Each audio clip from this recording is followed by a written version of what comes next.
It's Mike. Let me pull my headphones out of my ears so I can actually hear myself talk. It's Mike with this old hot rod. Appreciate you guys coming back, checking things out, seeing what I got going on in the garage. I wanted to give you guys just a quick update. Every now and then I do this because I don't have enough footage or I haven't been in the garage to put out a video. And unfortunately the latter is the case for this particular video. I just haven't had time because of my day job. For the new people that are here that, just don't know my history or backstory or whatever, I'm a house painter. I started painting houses when I was 18 years old. I went off on my own when I was 22 years old, and I've been on my own ever since. Next week, probably about a week from today, week and a half, I'll be 47, April 9th. Which is a Saturday, and hopefully I'll have a video for you guys.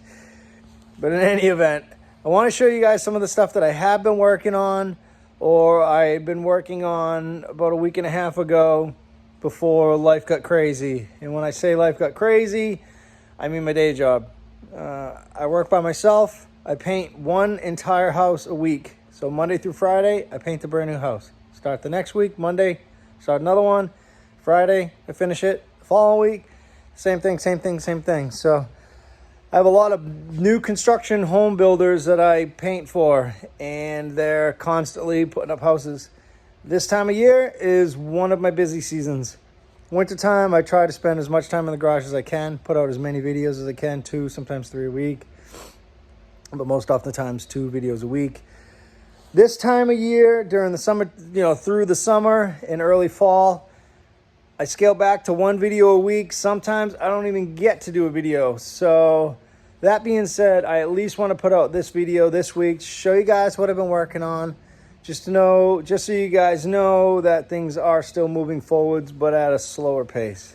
So I'm going to flip the camera around, show you guys where I'm at, show you guys what I've been doing, tell you guys what my next steps are, and also the reason why I haven't done some things, because there's a few things that are going to be really time consuming and possibly may need help. So I'll flip the camera around, show you guys where I'm at. All right, so you guys know this is the T. What I've been working on is I got the radiator in the grill shell mounted where it's going to go. And what I ended up doing was I put an angle finder on the front portion of my firewall and then carried that angle to the front edge of my grill shell. So as the car sits with the rake, it's exactly parallel with the firewall. Why I wanted to do that is I thought in my brain that building the hood would be easier if these lines were straight. That's probably not going to be the case, I know, because the hood actually is going to obviously be narrow in the front and come out wider. And therefore, this line, if I were to put this metal out straight, this line's actually going to be different. It's not going to just be vertical. I'll have to make it vertical. So, but for the time being, I got the radiator set where it needs to be. I built the stay rod for the radiator. I ended up shaping it so it goes over the scoops. There's one scoop here and another scoop here. I had to do that in order to get that to work. So this is just 5/16 round rod. I tapped it, threaded it down there, and I just took a bolt and welded it on here. It's not tight, it's just sitting. So I got that done. I ended up building a coil mount for this old Blue Streak coil. This coil's just sitting in there because I ended up hogging out that Blue Streak because it was bad. I got that done. You guys saw I got the roll bar in. This is the deck lid. I sprayed it down with salt and vinegar, left it outside. The outside's real orange, obviously, as you can see. I may end up adding some flat brown paint, or I don't know yet. But the underneath is a lot darker. It's not bolted to the hinges. So the underneath actually looks more like this up here on the top edge of it. But for whatever reason, the outside, it just rusted real orange for now, which is fine. It's just things take time. What else? You guys obviously saw the transmission tunnel, the roll bar. One of my next steps was going to be to do the mounts on the roll bar. I ended up using these radiuses from the first rear bumper that I built. I'm going to add these here, down here in the edges. But again, with life and work being just so hectic, I haven't had time. I haven't had propane in the shop either. I just went this morning and got that.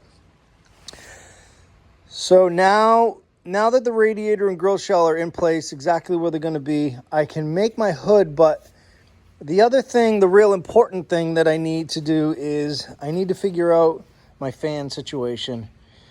My fan situation is I'm running a Y-end intake. And the Y-end intake that I'm running, let me move this, is here. But on the front, I have no fan or generator mount because of the spread of the carburetors. So what I need to do is I need to actually make one. What I have is, and a lot of people that know what this is are gonna freak because you don't often find these. What I have is this. This is a Y-end, same company, generator mount that would bolt here. It just needs to be machined and it needs to be drilled. This is a repop. A friend of mine was reproducing these years ago. He made like half a dozen of them, sold them, and this is one of them that never got machined and drilled.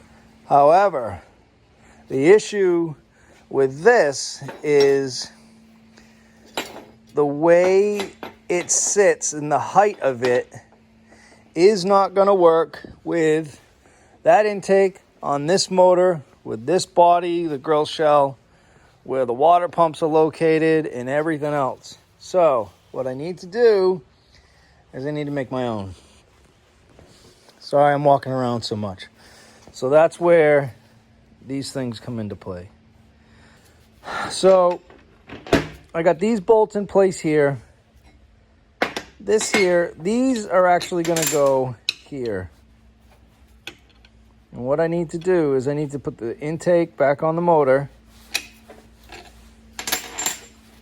These are going to go here. And I'm going to use flat stock. I have all the flat stock that I need. I'm going to recreate this out of steel. So essentially, these are going to be the pieces that actually the bolts go through and hold it onto the intake. This is going to be made out of steel. So I need to recreate this where it says Y-end, this flat portion, out of 1/4 inch. These are these. And then what I need to do is I need to create this support here. I already have this piece that was machined from somebody. That piece goes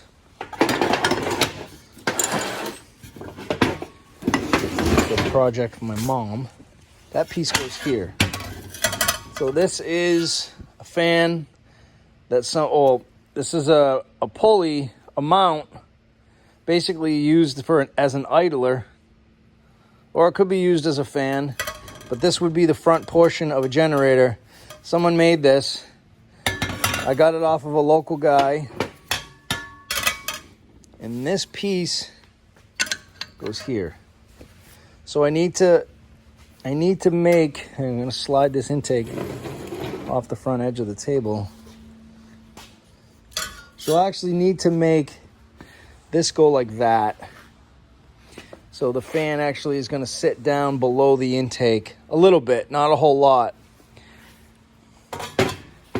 But unfortunately, I can't use this because of the height of it. It needs to be higher because normally this post would go down. It would mount like that. I have to flip it upside down as I just showed you, like this. So essentially at the end of the day, this is not going to work. And I don't want to change it, modify it, drill it, and then not be able to use it. So I'm going to give this back to my buddy who gave that to me. That and this is going to be a ton of work. And I got cardboard over here. I've already started kind of tweaking and mocking. And what I need to do is I need to create a temporary mount. What I need to do is I need to put this on this, create a mount, and set that fan situation here. I need to put my distributor in place that I'm going to use. And what I'm going to do is I'm going to take this bolt out and this bolt out, and I'm going to build a bracket to hold that fan in place exactly where I need it to be. I need it a certain distance off the fan. It needs to be low enough so it doesn't hit the upper radiator tubes. It needs to be far enough out that it doesn't hit the water pumps, and it needs to be high enough that it doesn't hit the lower tubes or the crank pulley. The other problem, I'm hoping I can get it to line up, which I know I can. I can get it to line up with the crank pulley and the two water pump pulleys. The bad part to that is it's got to go around the crank, around one pulley. It's going to have to go over the fan pulley, underneath this water pump, and up and over the power gen. So it's got to go this way. So the backside of the belt is going to be riding on the fan. I'll show you that's why that's an issue. The backside of the belt is going to be riding on the fan, but the fan has the V-groove on it. So I am going to have to clean up all the metal on that pulley, and I'm going to have to, this is just really hard to do with one hand, I'm going to have to weld a piece of metal all the way around this. So essentially it will end up being like a serpentine belt. It's the only way I can figure out how to do it. So this project is going to take a while. There's just a lot of things that I got to do. I got to get the intake bolted on exactly where it's going to go. I got to get my distributor in place. I got to build some type of a mount. I think what I'll make it out of is probably sheet metal for now, because it'll kind of be easier. Get that mount set in place. Get everything lined up so the belt will work. I need to then build my bracket with everything in place where it needs to be. Take it off, finish weld it if I can, get it tack welded on the car. And then, like I said, I'm going to have to modify that pulley. And after that, I'm hoping that this is going to work. My adjustment is going to be on the power gen here. So this does slide up and down. This slides up and down on that old Offenhauser offset bracket. Just a lot going on, and it's just going to take me a lot of time. So I'm trying to wrap my brain around everything and do it one time and make sure it works and it's good. Something else I worked on, my buddy Joe came over and we worked on this. This was a 32 four-cylinder pedal, full pedal assembly. We ended up shortening it, shortened the shaft, shortened this outer housing, and I TIG welded that housing. I was pretty nervous to do it, but I did it, no issues. And then what we ended up having to do is, and if anyone else has ever done this, basically we recreated a 32 V8 pedal is what we did. A four-cylinder pedal. On the four-cylinder pedal, the spring is wound the opposite direction because because it's the carburetor's down here, the throttle pedal actually, the spring pulls the pedal back to the firewall because it's opposite. A 32 V8 pedal, the spring is wound the opposite direction, so it actually forces it back down. It forces it down away from the firewall. It's not connected inside, but you can see the pedals in there. We ended up extending it 2 inches. I want to show you what else I did. See, there's a lot of stuff that I've done, but I just haven't filmed it because it's just got so much other stuff going on. So this pedal is actually 2 inches longer than what it is from the factory. The pedal itself, the spoon itself is just tacked in place. I may end up rolling it down some. I don't know yet till I get the final fit and feel of the car. These pedals are from they're from a Bug-Eyed Sprite. My buddy Joe had these pads that he bought on eBay. We ended up making our own pedal pads, or I ended up making them. TIG welded, cut a bolt, welded a bolt onto the back. We shaped these, cut them down, got them to fit exactly how they needed to fit. And we got these pedal pads put on here. And now I'm probably not going to put them back on with one hand. Anyways, that goes there. We ended up modifying the pedals a little bit. I ended up taking this portion of the pedal. It was rolled over sideways. We rolled it up and then modified a few things and got it to work. Now I have a lot more room. I have a ton more room for my foot. So now I'll be able to sit my foot on the actual floorboard instead of having to make something to set it up here to rest it on the transmission tunnel. I really did not want to do that. So now I have, with the pedals modified, with smaller pedal pads, and more room, I'm good to go here. So my next step is to get the intake put in place, figure out exactly where it needs to go. And then I can work on, like I said, we can work on finishing up the throttle linkage. I have to do my fan mount. That's really it as far as like the motor fabrication stuff. Obviously, there's going to be some wiring involved, but my exhaust is done. I haven't clamped on the exhaust yet. There's no reason for me to clamp it yet because it's all going to come back apart. I got my fuel line run to here. I have a rubber hose, a rubber line that goes from this fitting here to the fuel pump. So I'm good to go there. I have, I think, everything that I need as far as the fuel block from the pump to the block to the carbs. I'm good to go there. I ordered everything for my brake lines. Got the rubber lines. I got new wheel cylinders. I think I got everything. It's just for the front brakes for now because I'm not running rears on that Model A rear axle for now. There's been a lot of little things, a lot of things that took a lot of time. Like this gas pedal, I probably have 5 or 6 hours into that gas pedal. It just took so long, just the details of it. But that's where I'm at. I just wanted you guys to know that I am still moving forwards with the car. It's just been really slow and hard to get out into the garage these past 2 weeks. Because of work and just life. Starting to do yard work and all that other fun stuff. So that's what's going on. That's what I've been up to. Picking away at little things after work when I can get out to the garage when the weather's good. Allie and I have been out a few times in the 30 coupe already. Been out to dinner, visiting some friends, things like that. It's that time of year. I am going to stay working on the 27. I'm not going to stop working on it. But I am still going to get out, enjoy my coupe. Just enjoy the good weather, friends, family, stuff like that. Yard work. It's swap meet season. So I've gone to a couple small swaps. I actually changed my mind on the canteen for the overflow. I picked up this Dissolvo can. It's got like a lucky number 7. That's my favorite number. So I thought that was pretty cool. And it was only $5.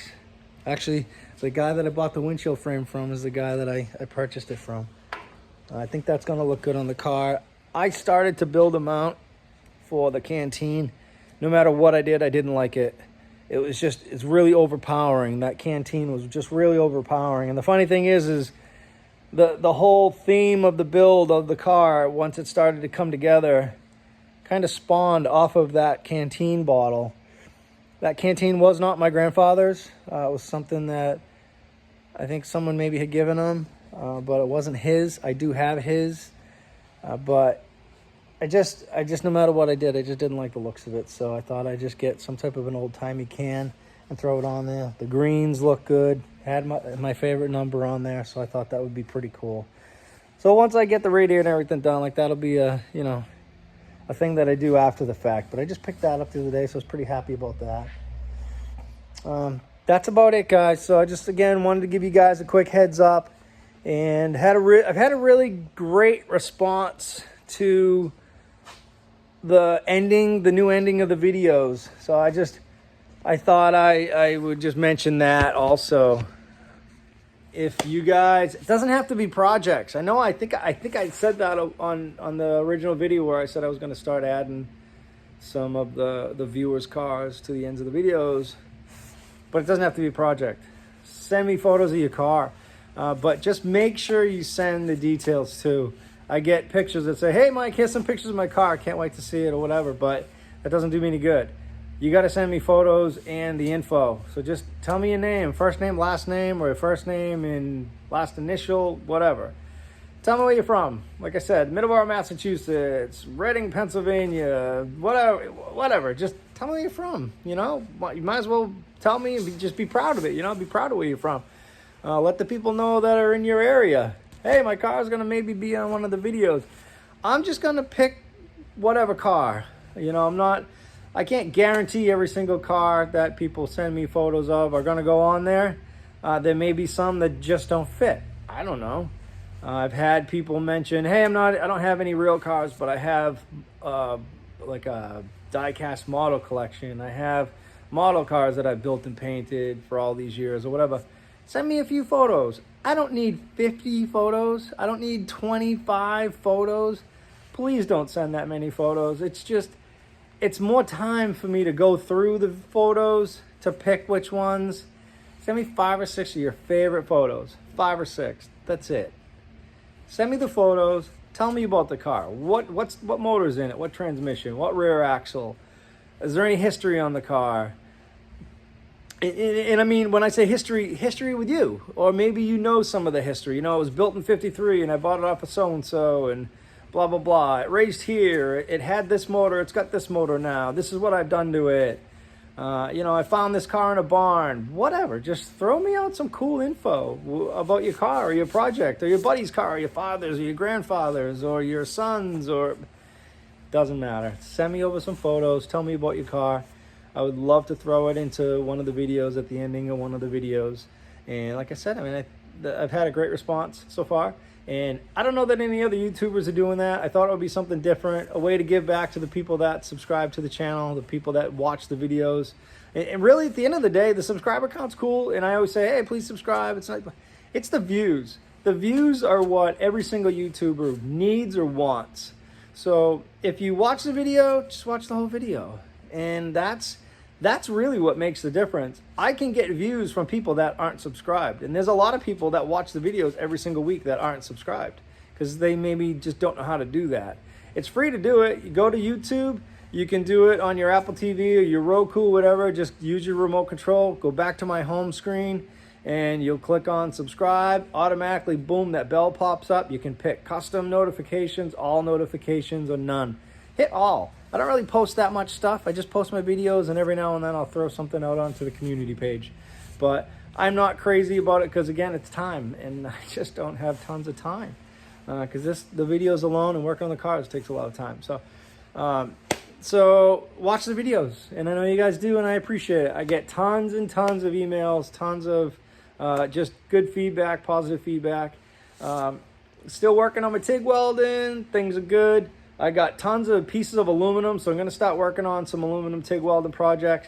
Not for the channel, but for my own knowledge and skill and just learning and teaching myself how to do that. So I'm really excited to get to work on some aluminum. My machine's ready to go for it, so I might as well give it a shot. I gave it a shot one time on a set of $300 deck lid hinges for my 34 coupe, and I melted them to nothing, to a puddle of aluminum. So... I'm looking forward to getting to work on some more TIG welding skills and just seeing where things go in the future. So thanks again for watching. I appreciate it. And stick around, watch the end of the video, and you'll get to see this old hot rod. Not mine, but one of your hot rods. So again, thanks for watching. Appreciate it. And if you haven't already, hit that subscribe button. Hit that notification bell. Like the video, comment on the video, and send me photos to thisoldhotrod@gmail.com. And who knows, maybe you'll see your car at the end of one of the videos. See you, everybody. Bye-bye.